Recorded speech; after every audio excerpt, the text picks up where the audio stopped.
솔로몬 제도 남쪽의 과달카날과 동부 뉴기니 남쪽의 부나고나를 상실한 일본군은 81호 작전을 통해 총 3개 사단을 새로 투입해 동부 뉴기니 전반에 걸쳐 방어를 강화하려고 합니다. 먼저 51사단의 일부로 구성된 오카베 지대가 내륙의 와우 지역을 공격했으나 실패했고, 비슷한 시기에 더 북쪽에서는 외곽 지역에 24단의 절반가량이 상륙해서 북부 뉴기니 방어를 철저히 하고 앞으로의 반격을 위한 기지로 삼으려고 했습니다. 1943년 2월 초 라바울에는 일본 육군 참모차장 타나베 모리타케 중장이 와 있었는데, 이 사람이 온 목적은 2월 초에 행해진 과달카넬 철수가 어떻게 이루어지는지 살펴보고 또한 동부 뉴기니 관련 작전 준비를 감독하기 위해서였습니다. 타나베 참모차장은 솔로몬, 뉴기니 지역을 관할하는 제8방명군 수뇌부에 대본영은 동부 뉴기니 지역 작전에 큰 기대를 가지고 있다고 말합니다. 남태평양에서 1943년 초에 겪은 연이은 패배를 더 이상 되풀이하지 않겠다는 의지의 표현인데요. 제8방명군에 비행장 및 도로 건설, 방공, 철저 등 여러 요구사항들을 전달합니다. 사실 일본군 수뇌부는 단지 수비만이 아니라 포트 모레스비를 다시 한번 공략하기를 원했는데요.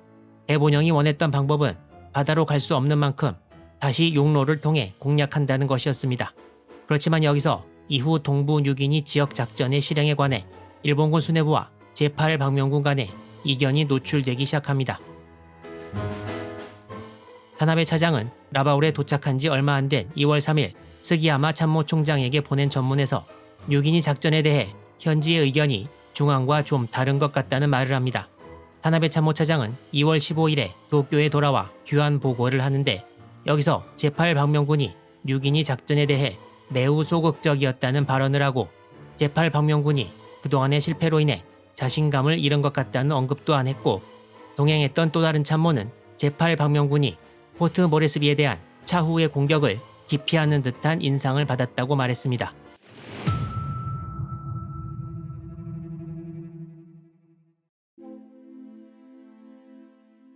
뉴기니 작전의 방향에 대한 수뇌부와 제8방명군의 의견 차이는 이마무라 히토시 제8방명군 사령관의 전후 회고를 보아도 알 수 있습니다.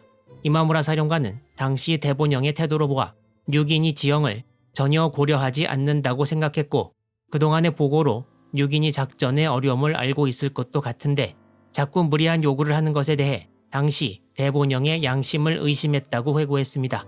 또한 보급을 경시하는 고질적인 풍조가 육군대학교에서 잘못 가르친 때문이라고도 말했습니다. 이전에 과달카날 철수 명령을 전달하러 갔던 이모토 쿠마오 참모는 이에 대해 대본영이 뉴기니에서 돌파구를 마련해야 한다며 매우 초조해하는 태도를 보였고, 작전의 난이도를 실제보다 훨씬 쉽게 생각하고 있었다고 회고했습니다. 이렇게 뉴기니 현지 사정을 잘 모르거나 알아도 무시하는 대본영의 태도는 이후 이곳에서의 일본군의 작전 과정에 큰 영향을 미치게 됩니다. 대본영의 의도대로 포트 모레스비를 점령할 수 있느냐와는 관계없이 육군 3개 사단을 동부 뉴기니로 배치하는 81호 작전은 1월 19일 외곽에 24단의 절반 이상을 상륙시키면서 본 궤도에 올라갔습니다. 상륙한 24단의 79, 80 보병연대는 각각 4,320명으로 구성되어 있었고, 야포병 26년대는 2,560명으로 구성되어 있어서 외곽에 상륙한 24단은 최소 1만 1천 명이 넘는 규모였습니다. 팔라우에 남아있는 아직 상륙하지 않은 부대까지 합친 제24단의 총 병력 규모는 약 2만 1,000명이었습니다. 81호 작전의 두 번째 상륙 작전에는 제41사단이 해당되는데, 이 병력들은 2월 20일부터 26일 사이에 이전에 24단이 상륙했던 외곽에 상륙할 예정이었습니다. 또한 24단의 나머지 병력은 3월 초에 마당에 상륙할 계획이었습니다. 여기까지는 계획에 문제가 없었는데 일본군은 51사단의 상륙과 관련해 딜레마에 빠지게 됩니다. 일본군은 51사단을 마당에 상륙시키느냐 아니면 더 밑으로 내려와서 라에에 상륙시키느냐를 놓고 고민을 하고 있었습니다. 51사단의 상륙은 1943년 3월 3일로 예정되어 있었는데요.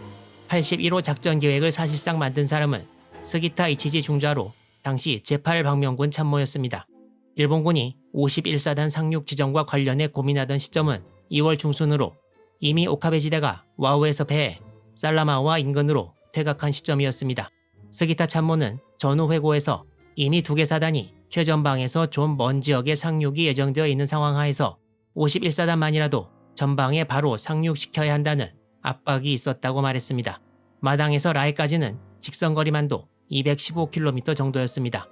마당이나 외곽은 연합군 공습 범위에서 벗어나 있어서 상대적으로 안전했지만 라해에 바로 상륙시키는 것은 바로 한 달 전 오카베 지대가 대규모 공습을 받은 경험이 있어서 위험천만이라고 간주되었습니다. 하지만 호주군이 와우에서 살라마와 쪽으로 진출하고 있는 상황을 볼 때 라해 지역 방어를 한시바삐 강화해야 할 필요가 있어 결국 51사단의 상륙지는 라해로 결정되었습니다. 서기타 참모는 이 당시 51사단의 라해 상륙 성공 확률을 40%, 실패 확률을 60%로 보았고 잘해야 5대5 확률이라고 생각했다고 회상하고 있습니다. 그리고 숫자 8이 재수가 좋다고 생각해 작전명도 81호 작전으로 지었다고 말했습니다. 이 작전 계획 수립에 참가했던 다른 참모들도 성공 가능성보다는 필요성에 의해 51사단의 라해 상륙을 추진할 수밖에 없었다고 말합니다. 작전 계획이 확정된 것은 1943년 2월 14일이었습니다. 일본 육군으로서는 무언가 불안한 결정이었습니다. 51사단 수송에 대한 항공 호위도 쉬운 문제는 아니었습니다. 당시 육군 항공대는 와우 공습 등에서 큰 피해를 본 이후라서 해군 항공대의 수송선단 보호를 요청했으나 해군도 항공력이 많이 소모되어 가고 있는 상황이어서 어렵긴 마찬가지였습니다. 따라서 이마무라 히토시 제8방명군 사령관이 2월 20일 개인적인 친분이 있던 야마모토 이소로쿠 연합함대 사령장관을 트루쿠 기지로 만나러 가서 과달카날 철수 작전에 대한 감사를 표시함과 동시에 81호 작전에 대한 협조를 요청했고 야마모토 제독은 항모 즈이호의 항공기들을 81호 작전에 이용하도록 조치했습니다. 그렇지만 원래 대규모 작전 이전에는 항공 전력을 대량 동원해 이른바 항공 경멸전을 벌여 적의 항공대를 최대한 소진시키고 작전에 임했지만 과달카날 철수 작전이나 오카베 지대 상륙 작전 등을 봤을 때 별 효용이 없었던 관계로 상륙 작전 시 선단 호위에 집중하기 위해 소수의 항공기만을 동원해 2월 20일에서 22일 사이 포트 모리스비 등의 연합군 시설을 야간 공격했지만 약간의 피해만을 주는데 그치고 맙니다. 시간은 흘러 2월 20일부터 26일까지 예정대로 제41사단 주력이 외곽에 무사히 상륙합니다. 41사단은 보병제 237, 238, 239 연대를 중심으로 편성되었고 사단 총 병력은 약 19,000명이었습니다. 20사단, 41사단 주력의 수송은 사실 큰 문제는 없는 게 당연했고 라해에 상륙하게 될 51사단의 수송이 관건이었는데요. 라바울의 제8방명군에서는 51사단의 수송을 성공시키기 위해 2월 중순부터 육군 해군 협동으로 상세한 수송 계획을 고안하게 됩니다. 하지만 이때 연합군도 무언가 심상찮은 조짐을 간파했습니다. 일본군 3개 사단을 뉴기니에 상륙시키는 81호 작전이 한창 진행 중이던 1943년 2월 7일 연합군은 주로 수송선단에 앞서 잠수함 수색 활동을 하는 일본군 수상기를 목격합니다. 이는 곧 어딘가에 일본군이 상륙한다는 것을 의미했는데요. 미군 남서태평양 지역의 항공 전력을 총지휘하는 미 육군의 조지 케니 중장은 무언가 심상찮은 일이 진행되고 있음을 직감하고 라바울 상공 정찰 비행을 강화하라고 명령합니다. 1943년 2월에는 거의 매일 밤 7기에서 10기의 폭격기가 포트 모레스비에서 출격해 라바울을 폭격했습니다. 포트 모레스비에서 라바울은 편도 3시간 비행거리였고 미군의 공중 정찰이 강화된 지 일주일이 지난 2월 14일 라바울에서 대규모 수송선단이 목격됩니다. 이때만 해도 미군은 이 수송선단이 어디를 향하는지는 알 수 없었습니다. 같은 날인 2월 14일 오전 4시경 총 30기의 B-17 폭격기와 4기의 B-24 폭격기가 라바울의 대규모 폭격을 실시해 일본군에 큰 피해를 입혔습니다. 그렇지만 라바울 기지가 워낙 방대하고 물자도 많이 있어 결정적인 피해를 주지는 못했습니다.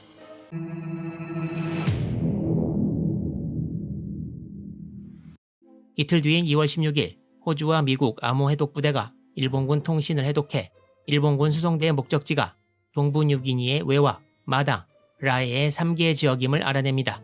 이때는 이미 일본군 24단에 이어 41사단 주력의 외곽 상륙이 마무리된 시점이어서 미군이 현재 조만간에 실행될 상륙 관련 정보를 해독하고 있는 일본 육군 부대는 51사단일 수밖에 없었고 일본군의 우려가 점점 현실이 될 가능성이 커졌습니다. 미군은 바로 일본군 대부대 수송에 대한 대책 마련에 들어갑니다. 1943년 2월 21일 51사단 라해 수송과 관련해 일본 육군과 해군의 현지 협정이 체결됩니다. 구축함 8척과 수송선 8척이 동원될 이 작전 협정에는 작전과 관련된 여러 세부적인 사항들이 규정되었고 항해 루트는 라바울에서 출발해 지난번 오카베 지대처럼 남쪽으로 가지 않고 북쪽으로 통과해서 여기서 뉴기니와 뉴브리튼 섬 사이의 해협을 통과해 라해로 들어가는 것이었습니다. 뉴브리튼 섬 북쪽 항로는 큰 문제가 없는데 역시 위험한 지역은 뉴기니를 끼고 해협을 통과해 내려와서 라해로 들어가는 구간이 될 것이 명백했습니다. 이 부분을 좀 더 확대해보면 다음과 같습니다. 두 개의 해협이 뉴기니와 뉴브리튼 사이에 있고 비스마르크해와 솔로몬해를 연결합니다. 일본군 근거지인 마당과 라해는 이 정도의 위치에 있고 중간에 있는 운보이 섬을 사이에 두고 왼쪽이 비티아즈 해협, 오른쪽이 댐피어 해협입니다. 비티아즈 해협은 가장 좁은 곳의 폭이 47km 정도이고 댐피어 해협은 23km 정도입니다. 비티아즈 해협 명칭은 1870년에 이곳을 지나간 러시아 군함 비티아즈의 이름을 따 지어졌고 댐피어 해협 명칭은 1700년 이곳을 지나간 영국 탐험가 윌리엄 댐피어의 이름을 따 지어집니다. 윌리엄 댐피어가 라바울이 위치한 뉴브리튼 섬의 이름을 지은 당사자이기도 합니다. 일본군이 만든 작전 계획에 의한 정확한 루트는 일단 동쪽에서 접근해서 운보이 섬 북쪽에 있는 작은 섬인 톨로키와 섬을 끼고 돌아서 댐피어 해협 쪽이 아닌 더 넓은 비티아즈 해협을 이용해 남진하는 것이었습니다. 이 호위 함대를 통솔할 지휘관은 키무라 마사토미 해군 소장으로 하시모토 신타로 제독의 뒤를 이어 1943년 2월에 새로 제3수레전대의 지휘관이 되었습니다. 51사단 수송대의 라바울 출발은 1943년 3월 1일 오전 1시 30분으로 잠정 결정되었습니다. 위험하다는 것을 알면서도 단행할 수밖에 없는 51사단의 라해 수송. 이미 대체적인 상황을 알고 있는 연합군에 맞서 일본군은 이 작전을 무사히 진행시킬 수 있을지 다음 영상에서 51사단 수송 작전의 자세한 내용 이어집니다.